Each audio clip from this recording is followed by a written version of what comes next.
15 years old mula sa Davao del Norte.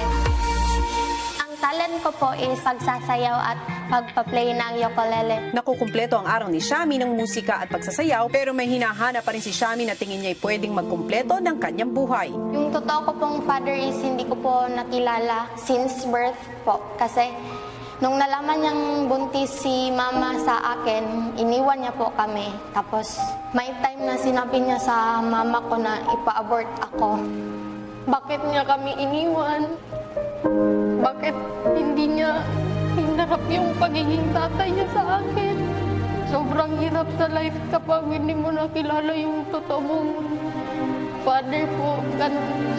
Sobrang sakit ko. At kahit hindi nakilala ang ama, hindi ito naging hadlang upang maging isang mabuting anak na punong-puno ng determinasyon at pagmamahal sa kapwa si Shami. Sumali po ako dito dahil gusto ko pong matulungan yung pamilya ko, lalo na po si mama. Talagang family is life din para kay Shami kaya porsigido siyang magkaroon ng housemate life para magbigay ng good life sa pamilya.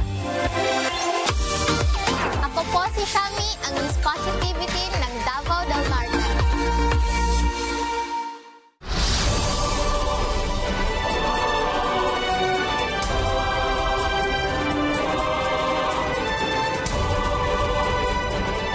Pamilya, ang Miss Positivity ng Davao del Norte, Shami.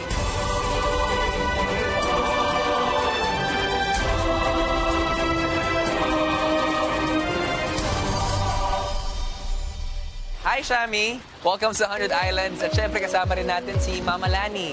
Shami, bilang Miss Positivity, ano ba ang tip o payo na maibibigay mo sa mga kabataang Pinoy tulad natin para magkaroon ng positive outlook sa buhay? First is, maniwala lang po tayo sa sarili natin at put God in the center of our heart. Yan, maganda naman yung sinabi mo. Salamat, Shami. Ano gusto mong sabihin kay Mami bago magsimula ang iyong Summer Island Adventure? Mahal na mahal kita, ma. Ingat ka palagi din.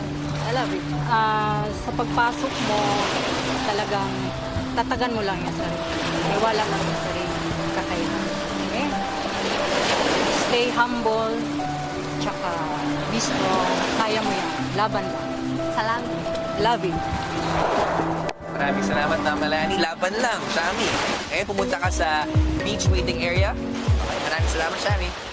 Salamat.